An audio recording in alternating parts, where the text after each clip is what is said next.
बच्चों, आज हम पढ़ेंगे सामाजिक विज्ञान में समकालीन भारत, जो कि कक्षा 9वीं के लिए भूगोल की पाठ्य पुस्तक है। इसका जो है अध्याय 3 हम पढ़ चुके हैं बच्चों। यदि आपने नहीं देखा हो तो चैनल की प्लेलिस्ट पर जाकर देख सकते हो। यह पूरा अध्याय हमने अच्छे से समझा दिया था। और आज हम करेंगे इसके दीर्घ उत्तरीय प्रश्नोत्तर, क्योंकि इसके पहले के प्रश्नोत्तर जो सही विकल्प वाले और संक्षेप में उत्तर दीजिए वाले हमने कर लिए हैं। आपने नहीं देखे हो तो आई बटन या फिर लिंक में जाकर देख सकते हो। तो आज हम पढ़ेंगे इसके दीर्घ उत्तरीय प्रश्नोत्तर। दीर्घ उत्तरीय प्रश्नोत्तर प्रश्न नंबर 3 से शुरू हो रहा है और उसके पहले के क्वेश्चन हम कर चुके हैं। और इसी तरह के और वीडियो देखने के लिए चैनल को सब्सक्राइब कीजिए। तो दीर्घ उत्तरीय प्रश्नोत्तर में पहला प्रश्न है, नीचे भारत की कुछ झीलों के नाम दिए गए हैं, इन्हें प्राकृतिक तथा मानव निर्मित वर्गों में बांटिए। तो ये झीलों के नाम दे रखे हैं जिन्हें हमें प्राकृतिक और मानव निर्मित में बांटना है और इसे हम कॉपी में करेंगे। प्रश्न तीसरा था दीर्घ उत्तरीय प्रश्न का। पहला है, नीचे भारत की कुछ झीलों के नाम दिए हैं, इन्हें प्राकृतिक तथा मानव निर्मित वर्गों में बांटिए। तो इसमें हमने बांट दिया है प्राकृतिक झील और मानव निर्मित झील। तो प्राकृतिक झीलें हैं वूलर, डल, नैनीताल, भीमताल, लोकताल, बारापानी, चिल्का, सांभर और पुलिकट।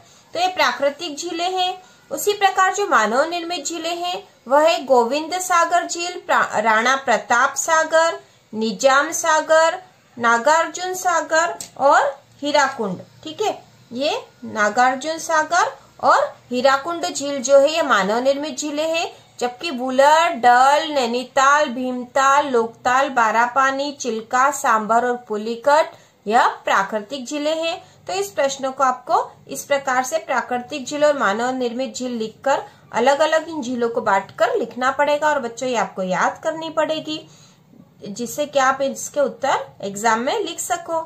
इसके बाद जो प्रश्न नंबर चौथा है, बच्चों, हिमालय तथा प्रायद्वीपीय नदियों के मुख्य अंतरों को स्पष्ट कीजिए। तो हमें हिमालय तथा प्रायद्वीपीय नदियों के मुख्य अंतरों को स्पष्ट करना है कि हिमालयी नदियों और प्रायद्वीपीय नदियों के बीच में क्या अंतर होता है। तो बच्चों हमने इसको करा है, हिमालयी नदियां और प्रायद्वीपीय नदियां इस तरह से दो भाग बना दिए हैं और दोनों के अंतर यहाँ लिख दिए हैं। तो पहला है, हिमालय की अधिकतर नदियां 12मासी है, इनमें वर्ष भर पानी रहता है। तो हिमालय की जो नदियां होती है 12मासी मतलब 12 महीने इनमें पानी रहता, मतलब इनमें वर्ष भर पानी रहता है। जबकि जो प्रायद्वीपीय नदियां है इसमें अधिकतर प्रायद्वीपीय नदियां मौसमी होती है, क्योंकि इनका प्रवाह वर्षा पर निर्भर करता है। ठीक है, प्रायद्वीपीय नदियां कैसी होती, मौसमी होती, मतलब मौसम के अनुसार इनमें परिवर्तन होता है, क्योंकि इनका प्रवाह वर्षा पर निर्भर करता है। यदि वर्षा होगी तो इनमें प्रवाह होगा, यदि नहीं होगी तो यह प्रवाह कम हो जाएगा। जबकि हिमालय की जो नदियां 12मासी है, वर्ष भर इनमें पानी रहता है। अब इसमें जो दूसरा अंतर है, हिमालय की नदियां अपने उत्पत्ति स्थान से लेकर समुद्र तक के लंबे रास्ते को तय करती है। ठीक है, तो हिमालय की जो नदियां होती है उत्पत्ति स्थान जो इनका पर्वतीय होता है वहां से लेकर समुद्र तक के लंबे रास्ते को तय करती है, लंबे रास्ते को तय करके आती है। जबकि जो प्रायद्वीपीय नदियों की लंबाई कम तथा छिछली होती है, प्रायद्वीपीय नदियों की लंबाई कम होती है, जबकि हिमालय की नदियों की लंबाई अधिक होती है, क्योंकि लंबे रास्ते को पार करके आती है। जबकि प्रायद्वीपीय नदियों की लंबाई इनको कम तय करनी पड़ती। ठीक है, क्या अंतर है बच्चों इनमें, हिमालयी नदियां विकसित डेल्टाओं का निर्माण करती है। तो हिमालय की जो नदियां है वह विकसित डेल्टाओं का, बड़े डेल्टाओं का निर्माण करती है, जबकि प्रायद्वीपीय नदियां छोटे डेल्टा का निर्माण करती है। तो प्रायद्वीप की जो नदियां है छोटे डेल्टा का निर्माण करती है, हिमालय की जो नदियां विकसित डेल्टाओं का निर्माण करती है। अब इनके बीच में जो चौथा अंतर है, हिमालयी नदियां पर्वतीय श्रृंखला के उत्तरी भाग से निकलती है। ठीक है, पर्वतीय श्रृंखला के उत्तरी भाग से निकलती है, जबकि प्रायद्वीपीय नदियां पश्चिमी घाट से निकलती है। तो इस प्रकार हमने इनके 4 अंतर लिख दिए बच्चों। 4 अंतर आपके लिए बहुत है एग्जाम के मान से। और प्रश्न नंबर 5वां है, प्रायद्वीपीय पठार के पूर्व एवं पश्चिम की ओर बहने वाली नदियों की तुलना कीजिए। प्रायद्वीपीय पठार के पूर्व तथा पश्चिम की ओर बहने वाली नदियों की तुलना कीजिए। तो यहाँ पे तुलना हम इस प्रकार से करेंगे, इसका उत्तर इस प्रकार से होगा, पूर्व की ओर बहने वाली नदियां और पश्चिम की ओर बहने वाली नदियां। तो पहला जो अंतर है इन दोनों के बीच में हमने तुलना करी है, उसके लिए तुलना करने के लिए हमने इन दोनों को यहाँ पर लिख लिया है और एक एक पॉइंट के आधार पर तुलना करी। तो पहला पॉइंट है पूर्व की ओर बहने वाली मुख्य नदियां महानदी, गोदावरी, कृष्णा और कावेरी है। तो जो पूर्व की ओर बहती है उनमें मुख्य नदियां है महानदी, गोदावरी, कृष्णा तथा कावेरी। जबकि पश्चिम की ओर बहने वाली मुख्य नदियां नर्मदा एवं तापी है। तो पूर्व की ओर बहने वाली नदियां महानदी, गोदावरी, कृष्णा और कावेरी है। पश्चिम की ओर बहने वाली मुख्य नदियां है नर्मदा एवं तापी। अब दूसरा जो अंतर होगा इनमें, दूसरी जो हमने तुलना करी वह है ये नदियां बंगाल की खाड़ी में गिरती है। मतलब जो पूर्व की ओर बहने वाली नदियां है वे बंगाल की खाड़ी में गिरती है, जबकि पश्चिम की ओर जो बहने वाली नदियां जिनमें मुख्य नर्मदा एवं तापी है तो ये नदियां अरब सागर में गिरती है। ठीक है, अरब सागर में गिरती है, जबकि पूर्व की ओर बहने वाली नदियां बंगाल की खाड़ी में गिरती है, पश्चिम की ओर बहने वाली नदियां अरब सागर में गिरती है। अब जो तीसरा अंतर है, ये नदियां अपने मुहाने पर डेल्टा का निर्माण करती है। ठीक है, ये नदियां अपने मुहाने पर डेल्टा का निर्माण करती है। और इसमें आएगा बच्चों पश्चिम की ओर बहने वाली नदियों में ये नदियां ज्वारनद मुख का निर्माण करती है, ज्वारनद मुख का निर्माण करती है, जबकि पूर्व की ओर बहने वाली नदियां डेल्टा का निर्माण करती है, पश्चिम की ओर बहने वाली नदियां ज्वारनद मुख का निर्माण करती है। अब जो चौथा अंतर होगा इनके बीच में, इन नदियों का अपवाह तंत्र विकसित है। ठीक है, इन नदियों का अपवाह तंत्र विकसित है और इनमें आएगा बच्चों इन नदियों का अपवाह तंत्र कम विकसित है। ठीक है, कम विकसित है, जबकि इसमें विकसित है।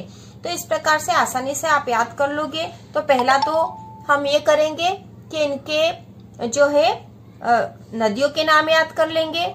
इनमें आएगी महानदी, गोदावरी, कृष्णा तथा कावेरी पूर्व की ओर बहने वाली, और पश्चिम में आ जाएगी मुख्य नदियां नर्मदा एवं तापी। दूसरा हो जाएगा पूर्व की ओर बहने वाली नदियां जो है बंगाल की खाड़ी में गिरती है, और पश्चिम की ओर जो बहने वाली नदियां वह अरब सागर में गिरती है। तीसरा अंतर हम ये याद कर लेंगे कि ये नदियां अपने मुहाने पर डेल्टा का निर्माण करती है, और जो पश्चिम की ओर बहने वाली नदियों में ये नदियां ज्वारनद मुख का निर्माण करती है। और चौथा अंतर हम लिख देंगे इन नदियों का अपवाह तंत्र विकसित है और इन नदियों का अपवाह तंत्र कम विकसित है। तो आसानी से आप एक दो बार पढ़ लोगे, मुख्य चीजें आपको ध्यान रखनी है और आपको आसानी से याद हो जाएगा। प्रश्न नंबर 6 है, किसी देश की अर्थव्यवस्था के लिए नदियां महत्वपूर्ण क्यों हैं? तो देश की अर्थव्यवस्था के लिए नदियां महत्वपूर्ण क्यों होती बच्चों, आप भी इस बात को जानते हो। जब हमने पाठ पढ़ा था उसमें भी हमने नदियों और झीलों के बारे में जो अर्थव्यवस्था के लिए क्यों महत्वपूर्ण होती है यह भी पढ़ा था। तो इसका उत्तर होगा किसी देश की अर्थव्यवस्था के लिए नदियां निम्नलिखित कारणों से महत्वपूर्ण होती है। तो हमने कुछ पॉइंट बना दिए हैं जो कि आपको, जिससे कि आप आसानी से याद कर सको। आप इनको और सरल तरीके से भी लिख सकते हो। तो पहला लिखा है नदियों का जल मूल प्राकृतिक संसाधन है। ठीक है, मूल प्राकृतिक संसाधन है। तो नदियों का जो जल होता है वह मूल प्राकृतिक संसाधन है। ठीक है, मूल प्राकृतिक संसाधन है। ठीक है, मूल प्राकृतिक संसाधन है तथा अनेक मानवीय क्रियाकलापों के लिए अनिवार्य है। तो नदियों का जल मूल प्राकृतिक संसाधन होता है तथा अनेक मानवीय क्रियाकलापों, जिसमें सारे मानवीय क्रियाकलाप आ जाएंगे, उसके लिए अनिवार्य है। दूसरा है नदियों से मानव व पशु पक्षियों को पीने के लिए पानी मिलता है। ठीक है, पशु पक्षियों को तो मुख्य रूप से पीने के लिए पानी मिलता है नदियों से ही। तीसरा पॉइंट हम लिख देंगे भारत जैसे देश के लिए जहाँ की अधिकांश जनसंख्या जीविका के लिए कृषि पर निर्भर है, वहाँ सिंचाई के लिए जल की आपूर्ति नदियों के जल से ही होती है। तो सिंचाई में यह महत्वपूर्ण है। सिंचाई कृषि के लिए, सिंचाई के लिए नदियां सबसे महत्वपूर्ण होती है। चौथा पॉइंट है बच्चों, नदियों के जल से जल विद्युत उत्पादन होता है। उत्पादन होता है तो जल विद्युत के जितने भी संयंत्र है वह सब नदियों पर बांध बनाकर लगाए गए हैं। पांचवा है नदियां पर्यावरण संतुलन बनाए रखती है, क्योंकि पर्यावरण के संतुलन के लिए भी नदियां महत्वपूर्ण होती है। तो इस प्रकार से हमने इसके दीर्घोत्तरीय प्रश्नोत्तर भी कर लिए और लघु उत्तरीय और जो वैकल्पिक प्रश्न हम पिछले वीडियो में कर चुके थे बच्चों, तो आपका ये पूरा हो चुका है।